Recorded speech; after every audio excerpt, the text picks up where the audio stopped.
A continuación, Noticiero Telesucesos. Clasificación A. Apto para todo público. Un noticiero pensado para usted porque se lo merece. Nos acercamos a la realidad desde diferentes perspectivas. Noticiero Telesucesos.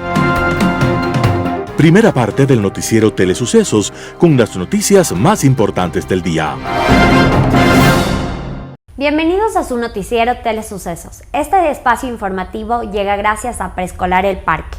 Estamos seguros de ser únicos por haber creado un lugar especial en que las fantasías de los niños se hacen realidad y haber desarrollado un lugar excepcional para crecer, aprender y ser felices.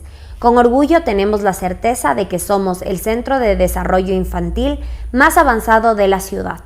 Comuníquese al 099 73 72 081. Sean ustedes bienvenidos a nuestro Noticiero Telesucesos. Un día como hoy. Una noche en el París de finales del siglo XIX, un grupo de parroquianos fue convocado para una función sorpresa de un nuevo invento. Los invitados se reunieron en una especie de galpón con las luces apagadas y de repente un chorro de luz se proyectó sobre una pantalla blanca colgada en la pared. En ese momento, con horror, los espectadores vieron que desde el fondo de esa pantalla, un tren se lanzaba contra ellos a toda velocidad. En medio del pánico colectivo, todos salieron en estampida, saltando unos sobre otros, dejando un mar de sillas y de costillas rotas, y una colección inimaginable de sombreros, paraguas y zapatos. Los espectadores, tan pronto recuperaron la respiración, juraron no volver a prestarse para esos experimentos de mal gusto sin ninguna trascendencia. Entre el público se encontraban los inventores. Eran los hermanos Lumière, y uno de ellos estuvo totalmente de acuerdo con el público cuando evaluó aquel invento y dijo: «Reconozco que mi invento es atractivo, pero no tiene ningún futuro comercial». Este fue, sin duda, un error de película, porque el cine es una de las grandes actividades económicas y culturales del mundo actual. Aquella noche, que en principio se consideró sin trascendencia, marca el inicio del cine. Fue un día como hoy, 28 de diciembre de 1895. Y aunque no le auguró mucho éxito a aquel invento, hoy el mundo, desde la penumbra de las salas, sabe que el cine tiene un éxito de película. Las principales noticias del día. Titulares. Termina el estado de excepción por crisis carcelaria. Juan Carlos Holguín dejó de ser embajador itinerante. El IES sin recurso en el Fondo de Salud y para cubrir atenciones médicas en 2022. Durante el feriado de Navidad se presenció aglomeraciones en Quito y Guayaquil. Planteles educativos toman medidas ante el alza de contagios. En el segmento de opinión, ¿por qué no te vacunas? ¿Por qué? Las deudas del Estado con el IES. En política internacional, balance. Los editoriales serán de Monseñor Julio Parrilla. Dulce Navidad. 4 pelagatos. ¿Por qué el gobierno no hace nada frente a la quiebra del comercio? ¿El gobierno ayudará al fantasma? Arquitecto Fernando Najas. La cereza en el pastel. Ramiro Ruiz. Desconfianza. El plot de la noticia. Noticias del día. Termina el estado de excepción por crisis carcelaria. Hoy 28 de diciembre el estado de excepción en las cárceles termina y el gobierno busca medidas para implementar. El presidente Guillermo Lasso renovó semanas atrás por otros 30 días el estado de excepción para controlar el sistema penitenciario. Con eso se dispuso la movilización de la policía y las Fuerzas Armadas para reforzar y restablecer el orden y el control de todos los centros penitenciarios del país. Tras un análisis de la situación actual, el Sistema Nacional de Rehabilitación Social, el Gabinete Sectorial de Seguridad y por lo pronto se decidió que las Fuerzas Armadas también continúen proporcionando seguridad en el perímetro externo de los centros de privación de libertad. Los elementos de las Fuerzas Armadas darán respaldo a la labor de la Policía Nacional en la zona externa, pero también participarán en las operaciones del control de porte y tenencia de armas de fuego, municiones y explosivos conforme a la ley. Además, el Ministerio de Gobierno anunció que se intensificarán las acciones preventivas, disuasivas y los patrullajes en las vías de acceso a las cárceles del país y en el interior de los centros de rehabilitación se mantendrán las fuerzas de reacción para una actuación inmediata conforme a la normativa y los protocolos de seguridad vigentes. Las Fuerzas Armadas llevan varias semanas en los exteriores de las cárceles tras la masacre de noviembre que dejó 65 muertos y 40 heridos. En septiembre pasado se reportó otra que ocasionó la muerte a más de 100 internos. La policía asocia estos enfrentamientos a una disputa entre las bandas por el control de espacios en los recintos carcelarios. Una de las medidas que el gobierno implementó es la conformación de una comisión de especialistas nacionales y extranjeros que analizarán la situación para tratar de implementar nuevas medidas. Juan Carlos Holguín dejó de ser embajador itinerante. El presidente Guillermo Lasso pidió a Juan Carlos Holguín dejar el cargo de embajador itinerante ad honorem de Ecuador, que fue otorgado para temas estratégicos. Mediante el decreto 297, firmado el 22 de diciembre de 2021, el jefe de Estado agradeció a Holguín por su disposición de servir al país como embajador. En el artículo 2, Lasso deroga el decreto ejecutivo 41, firmado el 25 de mayo de este 2021, por el cual nombró en esas funciones a Holguín. El exfuncionario lideró el equipo de transición del gobierno y era una de las personas más cercanas al presidente. Además, en la campaña electoral de 2019, Holguín fue candidato a la alcaldía de Quito por el movimiento Creo, cuyo fundador es Guillermo Lasso. En el decreto 297, el Ejecutivo señala que Holguín ha desempeñado una importante y notable labor en razón de las prioridades del gobierno, promoviendo y afianzando relaciones internacionales estratégicas para el país. IES sin recursos para los fondos de salud y para cumplir atenciones médicas en el 2022. El Fondo de Salud del Instituto Ecuatoriano de Seguridad Social, IES, una especie de colchón de ahorros que tiene la entidad, se quedó sin dinero a finales de 2021 y eso complica la atención médica para los afiliados y para los jubilados en el 2022. Según un informe del IES, los gastos en atenciones médicas se proyectan en $2.143 millones en 2021, pero sus ingresos durante este año solo se calculan en $1.666 millones, que provienen principalmente de los aportes de los afiliados. Para cubrir parte del hueco financiero, el IES tuvo que pedir al Banco del Instituto Ecuatoriano de Seguridad Social, BIES, que desinvierta $435 millones en 2021, lo que deja a esta cuenta con un saldo de apenas $140 millones, recursos que por ley no se pueden usar debido a ser reservas técnicas y por tanto ya no quedan ahorros. Eso es un problema para el 2022 porque el IES tendrá en ese año gastos por salud por un total de $1.900 millones, pero solo contará con $1.400 millones en ingresos. Frente a tal situación crítica, el delegado de los empleadores César Rodríguez dice que es indispensable que el gobierno pague la contribución que debe hacer por ley para salud y que suma $470 millones en 2022.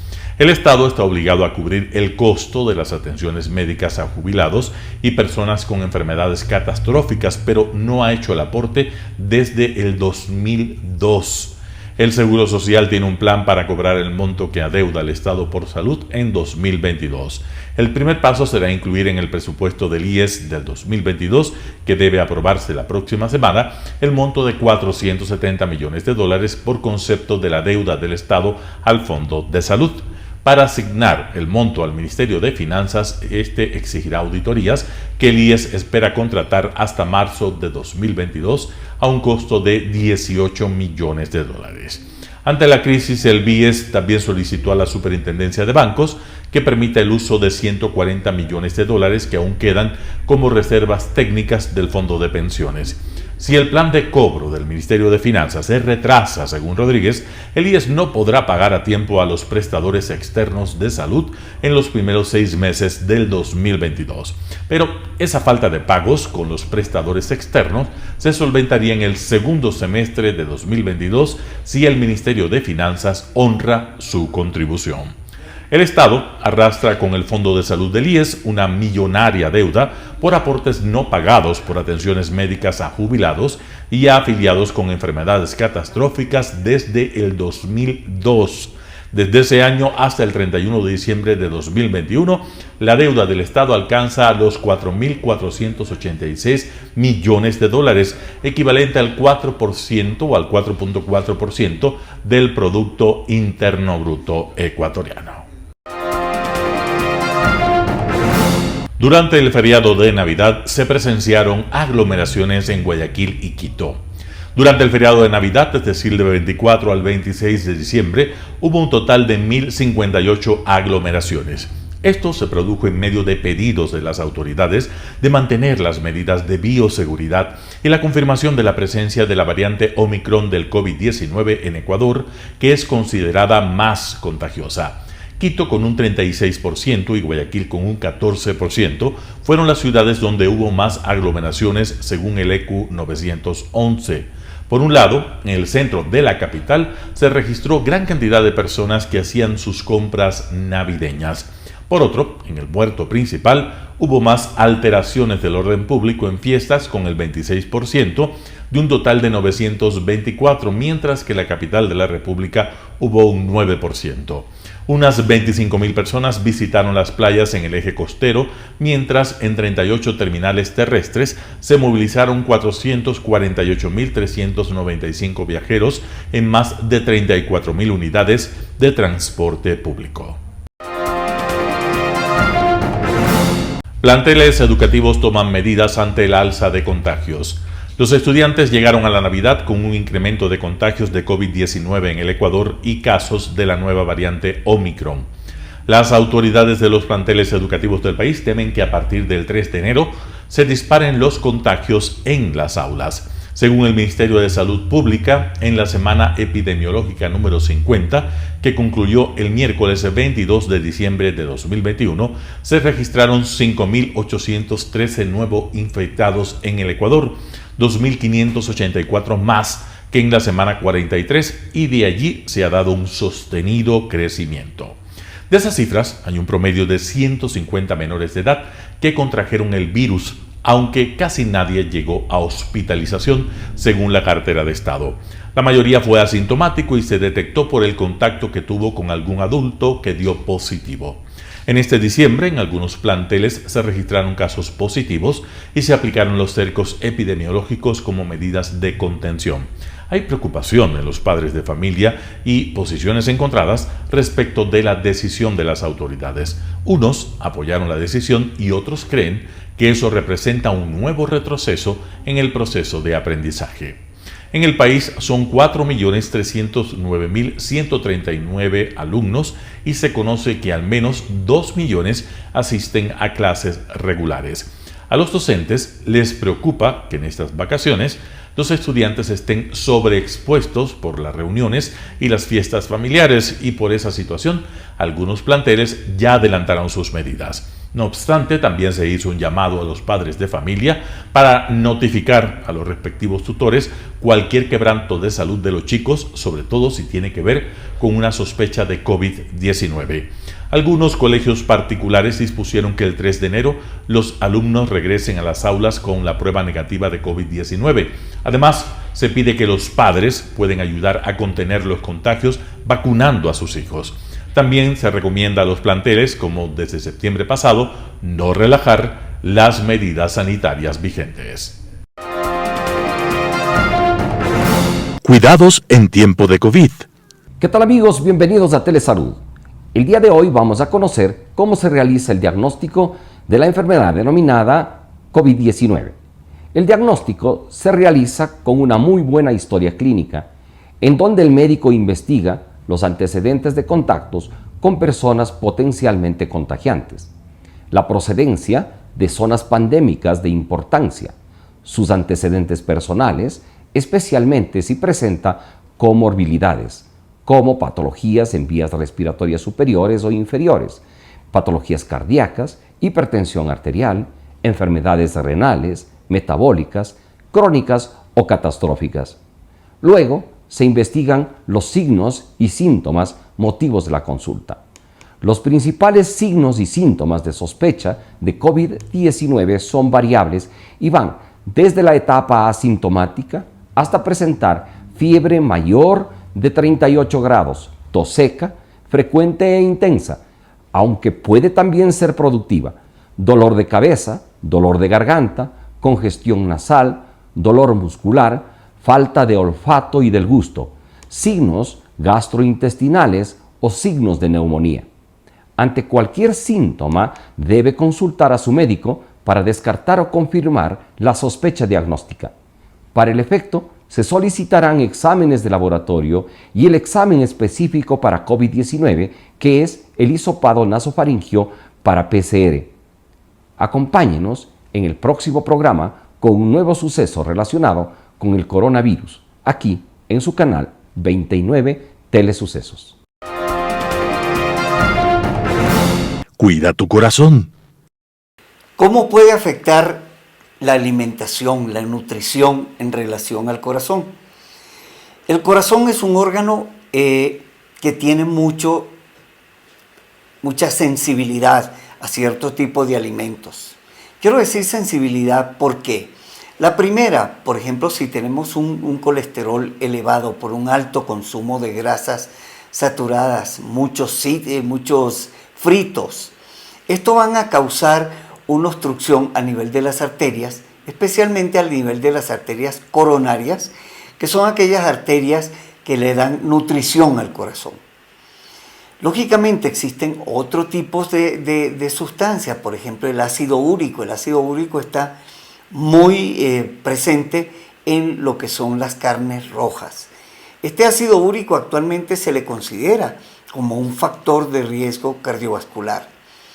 Otra de las cosas que no es alimentación, pero que podría tomarse en cuenta como esto, es las comidas chatarras. Las comidas chatarras no son alimentos, son únicamente para tratar de saciar nuestro deseo de comer, pero en realidad lo que sucede es que tienen muchísimas cargas de grasas saturadas que nos pueden llevar a un problema de tipo cardíaco. Cuando los pacientes me preguntan si es que el ají puede causar alteraciones en el corazón, no, lo importante es saber qué carga de sal tiene. ¿Por qué? Porque el exceso de sal sí puede ser una alteración a nivel cardíaco. Un panorama de noticias para su estatura intelectual.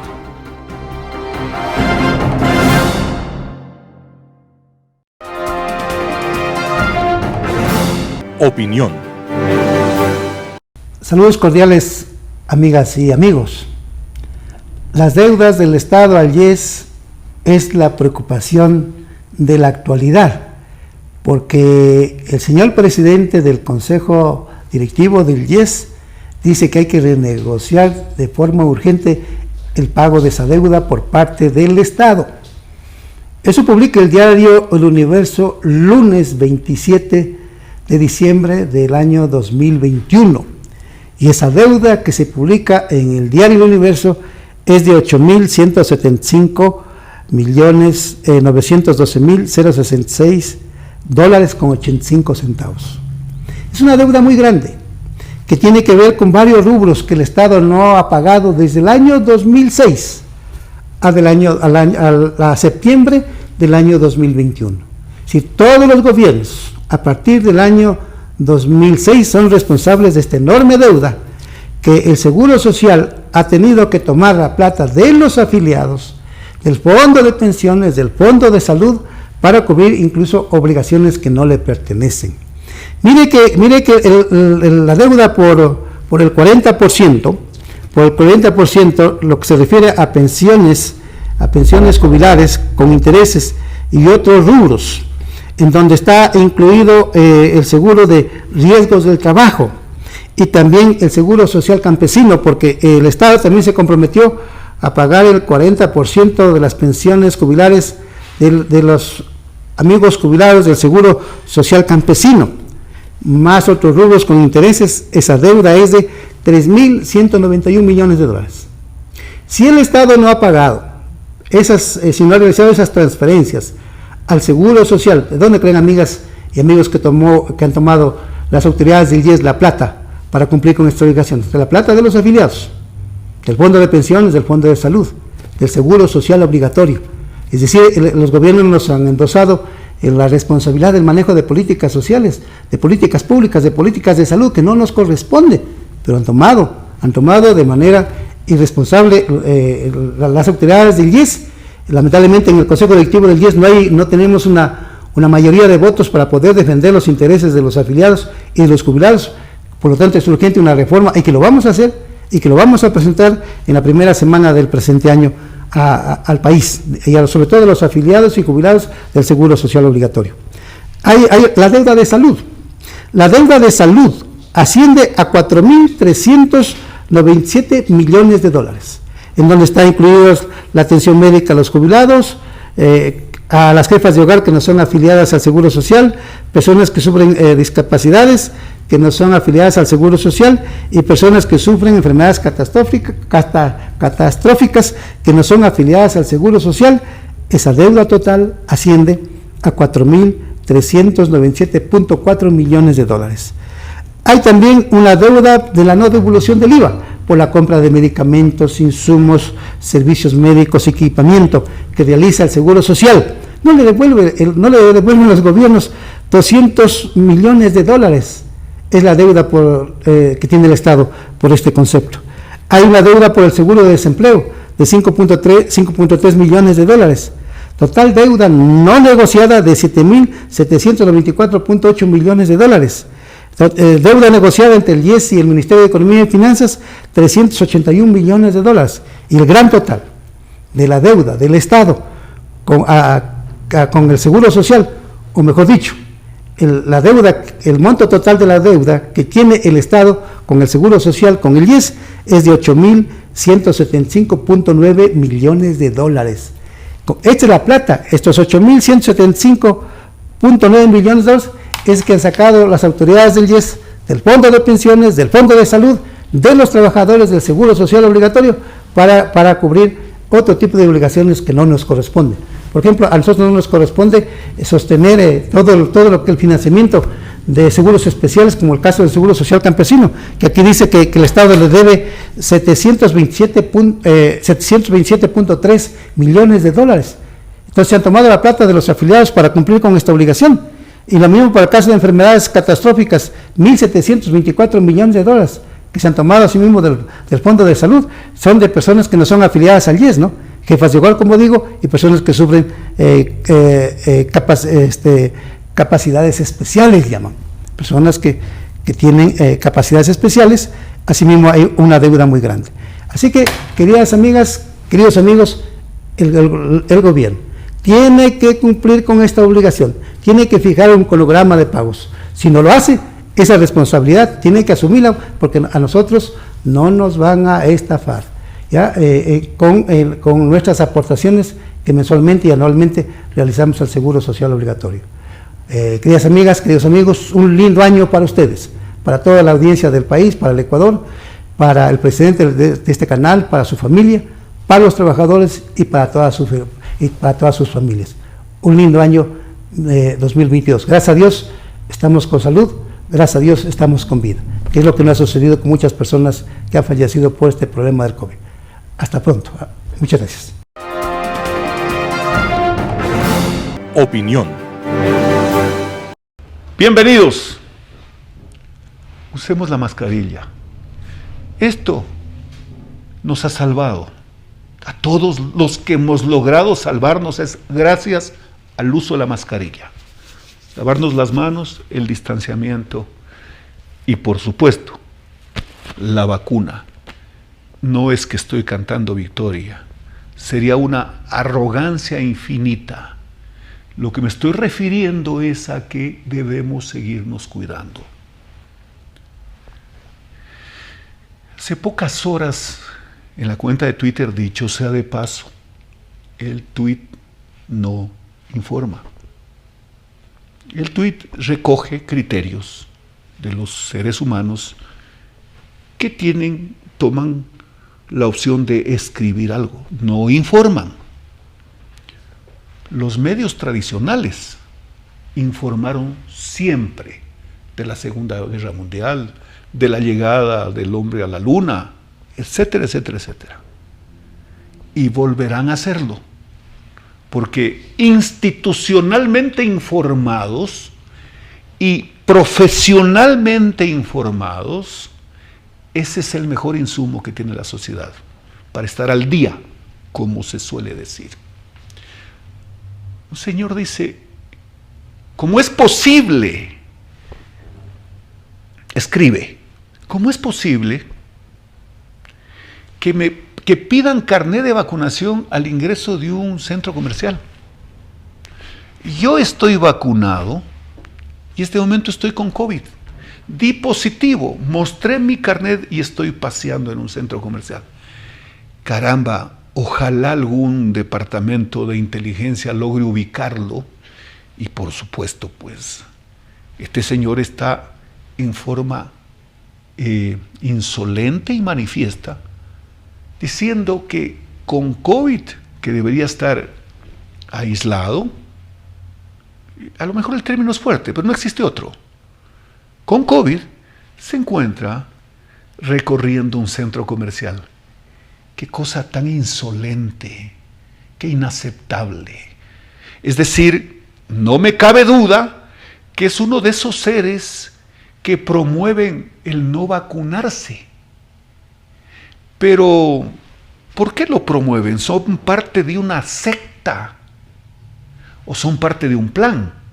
Porque también vi muy cerca a la hora de ese tuit otro que hablaba de que en Italia, y exhibían fotografías de supuestas concentraciones masivas, oponiéndose a las medidas de seguridad y a las restricciones para evitar los contagios que en Europa están muy graves.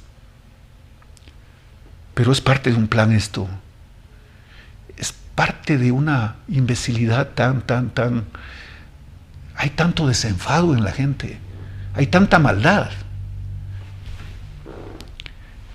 En el Ecuador, la decisión de definir la vacuna como obligación es la mejor noticia que recibimos. Porque además, aquellos que dicen reclamar derechos a la libre circulación, a vacunarse, etcétera, es que no han entendido de eso que hemos hablado algunas veces. Mis derechos terminan donde comienzan los derechos de los demás. El bien común, el bien común, el derecho colectivo está sobre el derecho individual. ¿A que alguien quiere ser presidente del mundo? Bueno, tiene derecho a pensarlo y hasta puede candidatizarse, pero hay requisitos. Primero, que exista una norma que pueda ser presidente del mundo. Que alguien dice, a ver, yo quiero conducir un carro, es mi derecho. ¿Por qué? Porque él lo hace y yo no lo puedo hacer. A ver, es que él tiene licencia y tú no tienes licencia. Ah, muy bien, pues yo saco licencia. Ya tiene licencia. Ah, es que yo quiero circular con licencia. Hay requisitos que están establecidos en la ley. Tiene que estar preparado, es decir, tener pericia para conducir. Tiene que respetar las señales de tránsito. Ah, es que ya tengo licencia, ya tengo vehículo y ahora no quiero circular de frente. Quiero circular de retro, por los retrovisores. No puedes. No puedes. Es exactamente igual el tema sanitario. Pero yo quiero referirme a lo siguiente. ¿Cómo así proponen la no vacunación? Pero a ver, ¿desde cuándo? ¿De parte de quién? Quiero referirme y poner como ejemplo a ciudadanos de 50, 60, 70, 40 años. ¿No vacunaron a sus hijos cuando recién nacieron? ¿No les hicieron poner la vacuna a la BCG, si no me equivoco? ¿No se vacunaron ustedes contra la polio? Los mayorcitos, ¿no se pusieron vacuna contra la viruela? Contra la tosferina, contra el sarampión, contra la gripe NH-N1.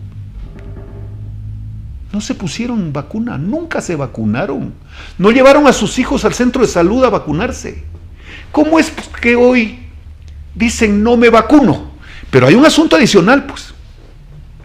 La gente se vacunó, por decir, en la gripe española del año 19 del siglo pasado. La gente se vacunaba y escuchaba en onda corta noticias. Seguramente tenía acceso a un periódico después de 3 meses alguien. Me decía alguien, medio entre anécdota y una realidad, que en su casa tenían por costumbre comprar 2 arrobas de periódicos y se enteraban que ha habido la guerra del 41, pero a los 2 años, por decirlo, solo lo estoy poniendo como un hecho anecdótico, aun cuando la compra de periódico por quintales era un hecho real. Bueno, sobre la gripe española se enteraron, como vuelvo y repito, en el tiempo, noticias así muy sucintas, con un radio cuyo dial tenía las ondas así, que subía y bajaba el volumen y se perdía la radio. Pero igual la gente se vacunó. Hoy en día, que tenemos las noticias al instante, por ejemplo en Italia, que están en esa actitud, los médicos apuntaban a proteger el corazón, y ocurre que el COVID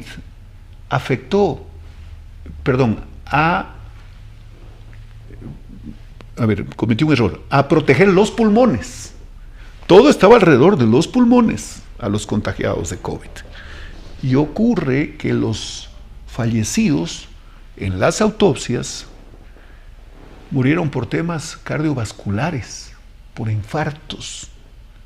Ahí tienen varios juicios que están en este momento resolviéndose. Pero a lo que quiero llegar es, ¿cómo así hoy se oponen a la vacuna? Si siempre se vacunaron. Pero además hoy tenemos la noticia al instante de la gente que muere, de la gente que se salva, a Dios gracias, ¿no? De la gente que ha tenido problemas leves con el contagio de la última variante porque estaban vacunados. No solo es que es menos letal la variante actual, la última variante. No, al parecer, digo, estos son temas delicados. La comunidad en el mundo, tiene cierta protección por el uso de las vacunas, ¿no?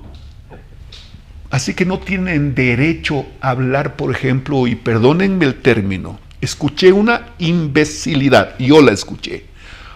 Yo no me vacuno. No voy a permitir que metan la mano en mi genética. Qué lindo adefesio hablar semejante estupidez. Perdón, señoras y señores, yo creo que es casi medio como un grito desgarrador. Cuidémonos para salvar la vida. Nos vemos la próxima semana. Global Hoy con Alan Carney.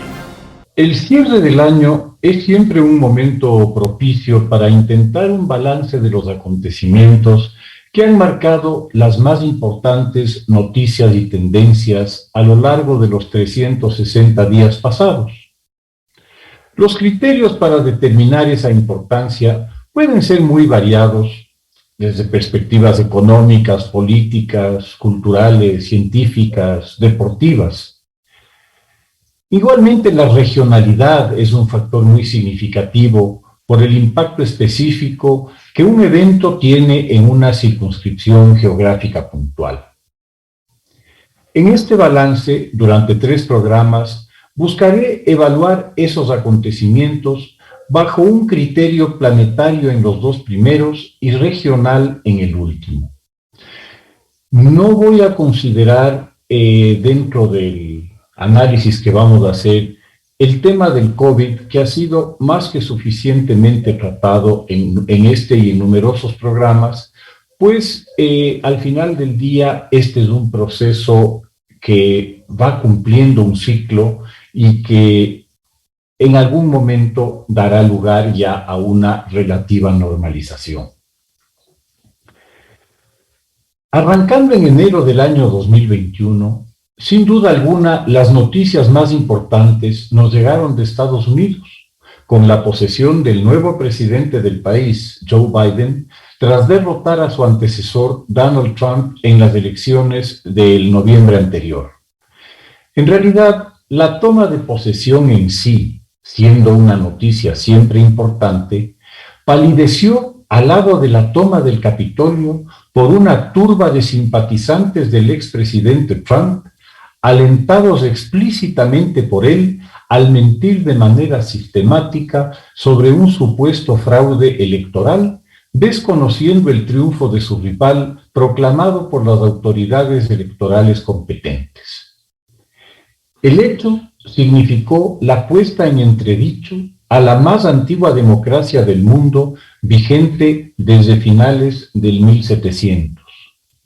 La irresponsable actitud del expresidente Trump es sin duda uno de los más duros golpes para la concepción ideológica de la democracia liberal y motivo de júbilo y sarcasmo para los regímenes autoritarios que encontraron en el vergonzoso incidente argumentos para sus empeños en denostar y devaluar el sistema político y económico que ha sido el factor, sin duda alguna, del más espectacular momento de la historia humana en términos de progreso material, al producir el más grande crecimiento y distribución de riqueza en el planeta, a la vez que un desarrollo cultural, científico y sanitario sin parangón en la historia. Ese mismo mes, el 17 de enero, a su llegada a Rusia desde Alemania, es detenido en el aeropuerto la más importante figura de la oposición rusa, el activista Alexei Navalny, que un tanto ingenuamente supuso que su notoriedad internacional por haber logrado sobrevivir por los pelos al envenenamiento que los servicios secretos del nuevo zar Vladimir I intentaran. La decepción ante otro fracaso con el agente químico Novichok, un veneno neural desarrollado y extensamente usado por la antigua KGB, de la cual era parte un entonces insignificante agente de apellido Putin, de ninguna manera significó un óbice para el encarcelamiento de Navalny por el delito de haber salido vivo del atentado al irse de Rusia, donde los médicos decían que seguramente se trataba de alguna alergia y ser curado por los enemigos de la Santa Rusia nada menos. La ingenuidad de Navalny lo llevó a uno de los gulags que, como era tradicional en la Rusia zarista, en el Imperio Soviético y hoy en la Federación Rusa, heredera de las instituciones, prácticas y tradiciones tan caras a la historia nacional rusa como la policía secreta, el campo de concentración o el tiro en la nuca, sin olvidar, claro, el envenenamiento. Ojalá salga vivo, aun cuando la estadística no juega muy a su favor. Mientras tanto, el padrecito Putin se ha encargado de liquidar radicalmente a toda la oposición, encarcelando a más de 11,000 partidarios de Navalny que se atrevieron a salir a las calles a protestar por el atropello al más elemental respeto por los derechos de Navalny. El zar no admite majaderías de nadie. Él está ahí para quedarse. No en vano, su obsecuente parlamento obedientemente ya aprobó su permanencia indefinida como supremo autócrata de todas las Rusias. En el escenario del mundo democrático liberal se suscitaron también dos cambios en dos países con las más poderosas economías del planeta tras Estados Unidos y China. Hablamos de Japón y de Alemania, que en el cuarto trimestre de 2021 eligieron nuevos jefes de Estado. En Alemania, tras 16 años de liderazgo eficaz y prácticamente indiscutido, la canciller Angela Merkel decidió retirarse de la vida política. En las elecciones, la socialdemocracia alemana resucitó de entre los muertos y obtuvo la primera mayoría. Logró armar una mayoría con el apoyo del Partido Liberal y de los ecologistas o verdes en un proceso electoral donde el candidato del CDU no logró acercarse nunca a la enorme popularidad de la canciller. Haciendo gala de sensatez y pragmatismo, el electorado dio la espalda a los extremistas de la derecha y de la izquierda. El candidato de la socialdemocracia, Stolz, fue elegido canciller, quedando a cargo de Relaciones Exteriores la líder de los verdes, Annalena Baerbock. Tomará algún tiempo establecer cuál será la línea política del Estado alemán de cara a la complicada situación con Rusia por la crisis ucraniana, precipitada por la masiva concentración de fuerzas rusas, más de 100.000 soldados, en la frontera con Ucrania, así como el altísimo grado de vulnerabilidad del país, me refiero a Alemania, respecto de la provisión de gas para calefacción y para la industria. El dilema del gasoducto Nord Stream, otra carta de Putin para la extorsión a Alemania y Europa, queda para ser resuelto por el nuevo gobierno, donde ya existen discrepancias serias a este respecto entre la socialdemocracia y el Partido Verde, socios de la coalición. Se va a echar mucho de menos la experiencia, flexibilidad y pulso diplomático de la señora Merkel. En Japón, tras el retiro de Suga, el primer ministro heredero de Shinzo Abe, nombrado como figura de transición, fue designado a partir del 4 de octubre Fumio Kishida, del Partido Liberal Democrático, como primer ministro del reino.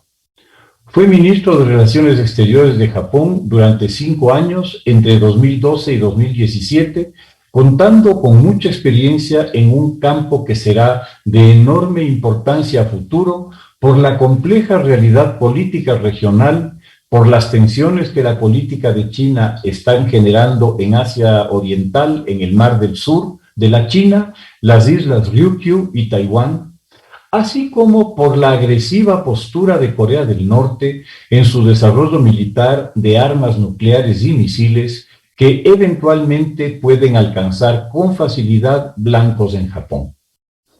Dada la impredictibilidad del caprichoso dictador Kim Jong-un y el exponencial crecimiento de las Fuerzas Armadas chinas, se hace evidente la necesidad de una importante inversión del país en un arsenal disuasorio creíble para mantener algún grado de independencia en una región en la que China busca ser potencia indiscutida. Finalizando este recuento, el Partido Comunista Chino se reunió el 11 de noviembre pasado para elevar a Xi Jinping a lo más alto del altar revolucionario, cuando ha logrado ya un poder solo equiparable al de Mao, con un culto a la personalidad equivalente. El próximo año, Xi debería haber concluido su segundo y último periodo, pero ya allanó el camino para su gobierno perpetuo. Tenemos emperador e hijo del cielo para rato, tal como el zar ruso. Los autócratas saben que son infalibles y por tanto insustituibles. Muchas gracias. Editorial.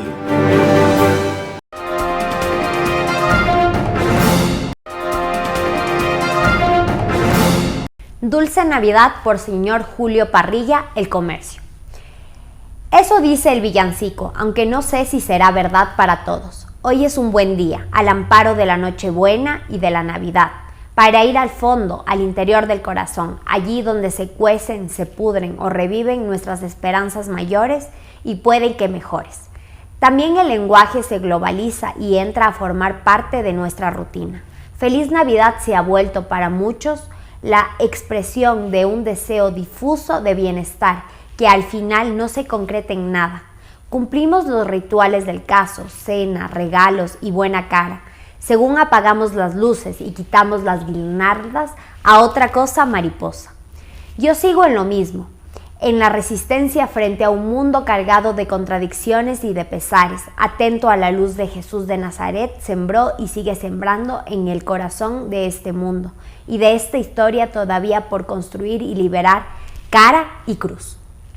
Por un lado está el rostro de un Dios vivo que se hace carne de nuestra carne y nos recuerda su amor y su ternura. Ninguna catedral, ninguna sinagoga o mezquita, ninguna ideología o proyecto político, ningún egoísmo personal o interés de clase, de raza o de poder podrán sobreponer al latido de compasión, del hambre de justicia y de paz. No nos creamos los cristianos que por serlo ya estamos salvados en el canasto de los peces gordos. No. En la tarde de la vida, como a todos, nos juzgarán sobre el amor. Quien salva la cara del hombre, su rostro humano y su dignidad es aquel que da su vida por amor y de su mano a todos hombres y mujeres que cuidan a los pequeños del mundo, sean cristianos o no, los que cuidan y los que reciben el cuidado. Y por otro lado está la sombra de las cruces que no redimen a nadie, el hombre, el abuso, la soledad abandonada, los amores rotos, la falta de oportunidades, las difamaciones tóxicas, los abusos de poder, la corrupción, la escasez de vacunas en el tercer mundo y en el quinto pino, el aire enraizado y dejado a su suerte en París, en Glasgow o en cualquier parte del mundo, cuando los micrófonos se cierran y solo queda la foto de familia. No se olviden que el pequeño niño, pesebre, novena y luces será el crucificado. Celebrar la Navidad está bien. Está bien los recuerdos que se agolpan dentro y que con el repique de la campana grande del Hieronymus de Salamanca despiertan por su momento los sentimientos mejores. Pero no es garantía de mucho, importa el compromiso de la vida, el camino liberador, ético o creyente, que cada uno va haciendo, cargando cruces y encendiendo luces. Este es mi deseo. Que no se apague la esperanza, que las energías renovables nos den luz y calor, pero sobre todo un profundo deseo de un ser humano de construir un mundo mejor, en el que nadie tenga que renunciar a su sangre, a su tierra, a su cultura, a su dignidad o a su Dios. Les deseo a todos una feliz Navidad. No apaguen las luces, déjenlas encendidas todo el año. Monseñor Julio Parrilla, El Comercio.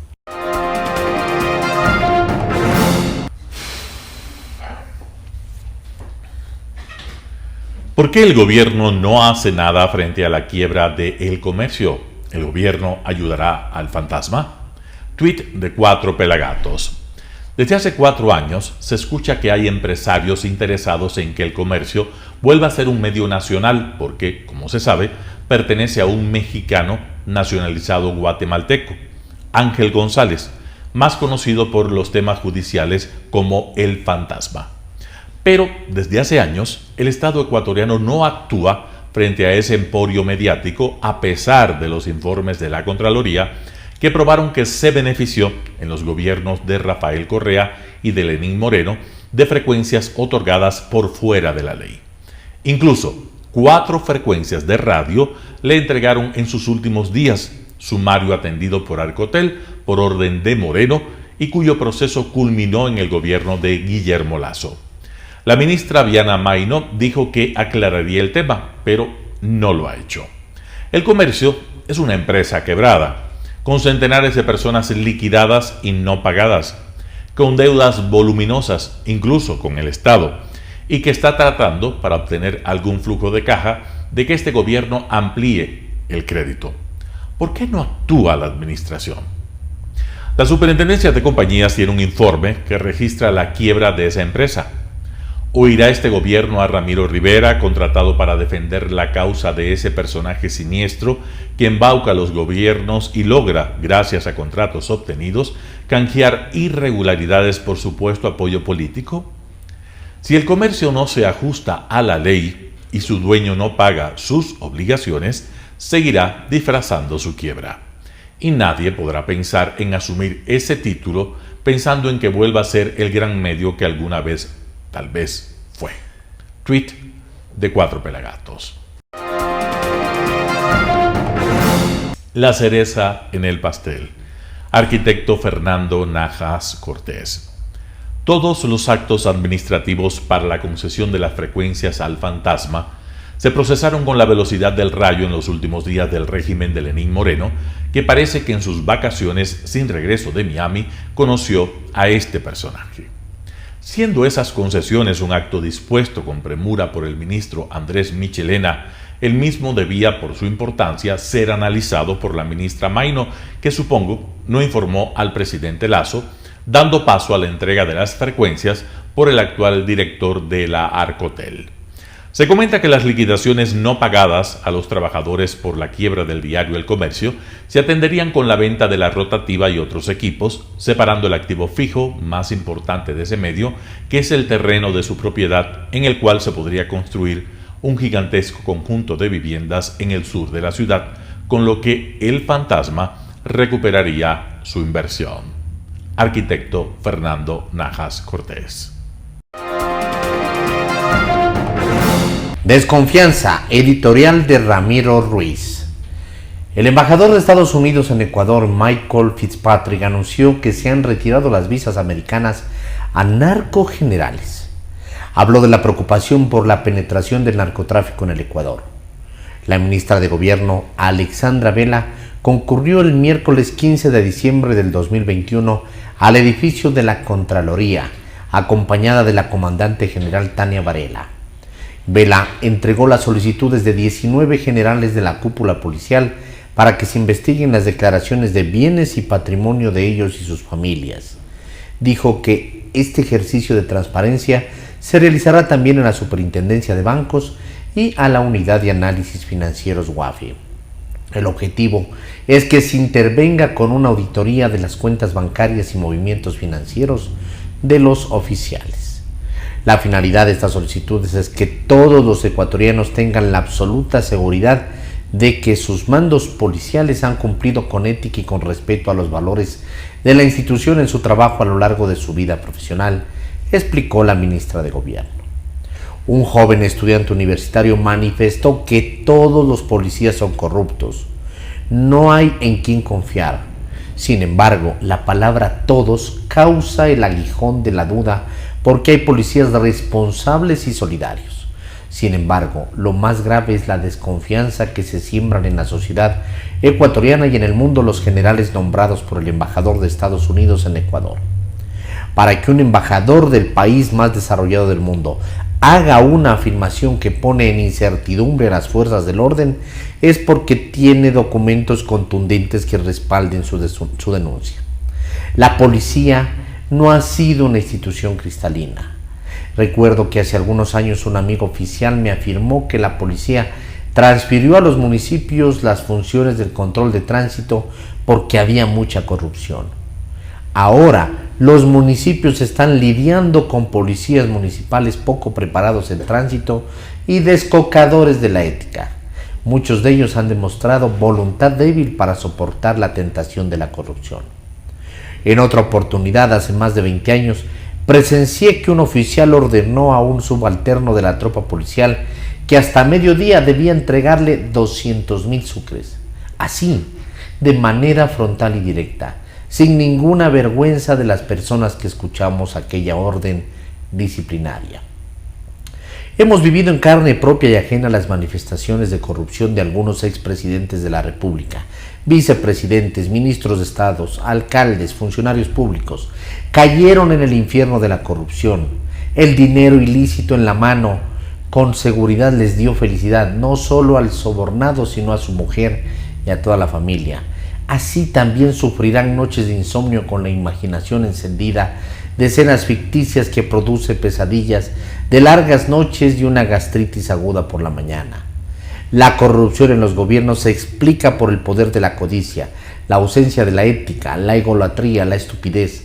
Solo así es posible entender que los altos mandos de la policía, el ejército, a más de algunos funcionarios del gobierno y la asamblea, se mezclen y comprometan con el narcotráfico. Ahora es fácil asociar los crímenes que ocasionan el narcotráfico con altos mandos militares y políticos desorientados. No podemos pensar que se trata de actos sencillos como si de pronto a unos cuantos individuos se les ocurrió hacer realidad sus fantasías de crear un sistema de delincuentes.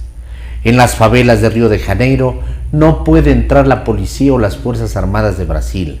Las favelas, enquistadas en la ciudad inmensa de 35 millones de habitantes, son administradas, controladas y castigadas por los capos. En Ecuador sucede lo contrario. La corrupción ha ingresado a los altos mandos y está controlando la seguridad y la política. No olvidemos que el gobierno socialista anterior fue capaz de conseguir la unión de la mayoría de ecuatorianos por el odio. Artículo de Ramiro Ruiz.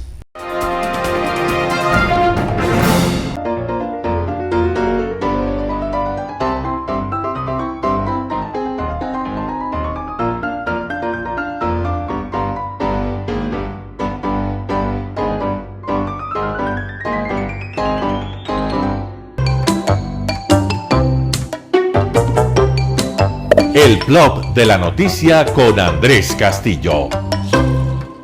Martes 28 de diciembre del 2021. Hola, soy Andrés Castillo Maldonado y este es el blog de la noticia. En estos días hemos estado viendo con sorpresa cómo el gobierno nacional ha tenido que implementar una serie de requisitos para que los ciudadanos podamos hacer uso de los espacios públicos, de los sitios privados, de los centros comerciales.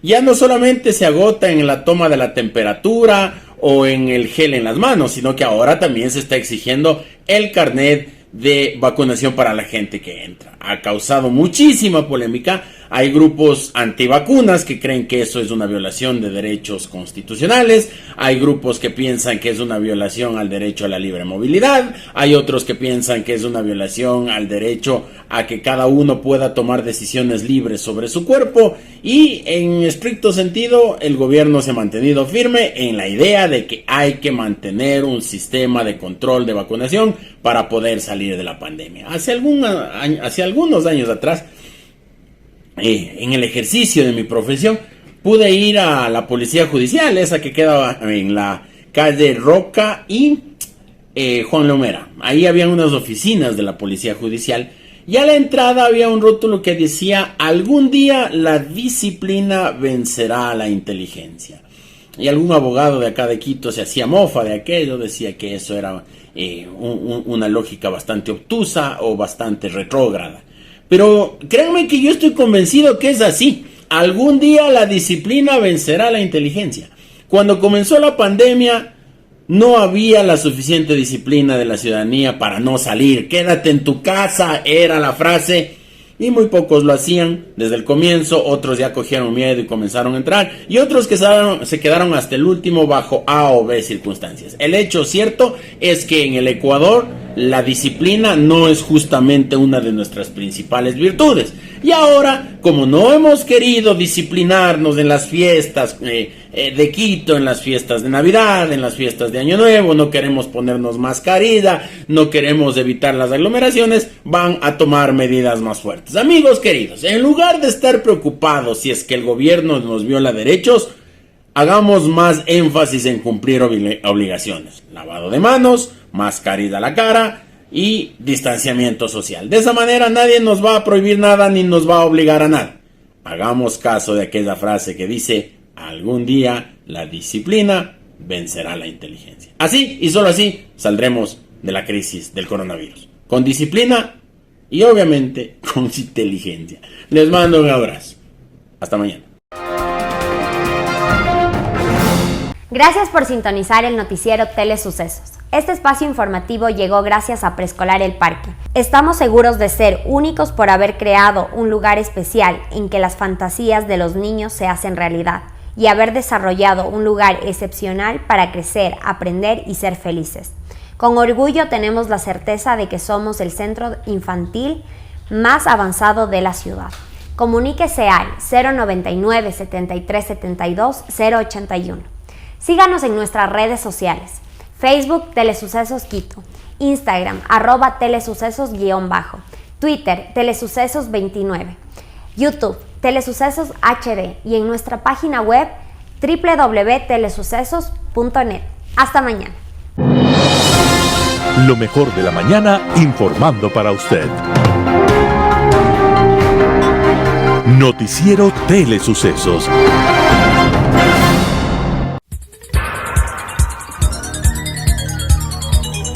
Las opiniones vertidas en este espacio por la producción y dirección del programa son de exclusiva responsabilidad de sus autores y de quienes intervienen en ellos.